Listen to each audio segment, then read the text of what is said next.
Not like stone scattered everywhere. हिरा एक खडाच आहे, एक गोटा आहे, पण त्या गोट्याला जेव्हा पैलू पडतात, त्या खड्याला जेव्हा पैलू पाडले जातात, तेव्हा त्या हिऱ्याचं, त्या खडकाचं, त्या खड्याचं रूपांतर एका मौल्यवान वस्तूमध्ये होतं, हिऱ्यामध्ये होतं. तसंच आपल्या जीवनाचं सुद्धा आहे.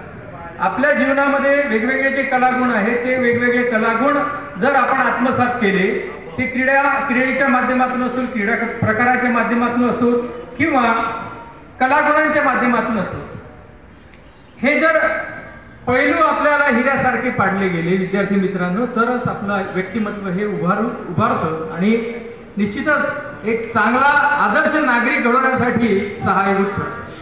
आणि म्हणून गेल्या 10 दिवसामध्ये तुम्हाला वेगवेगळे जे क्रीडा प्रकार, वेगवेगळे ज्या कलेच्या गोष्टी शिकवल्या गेल्या, त्या कलेच्या गोष्टी किंवा जे क्रीडा प्रकार आहेत ते तितक्या पुरते ठेवू नका, त्याचा पूर्ण अंगीकार तुमच्या जीवनामध्ये करा. क्रीडेमध्ये तुम्हाला क्रिकेट, कबड्डी, बॅडमिंटन,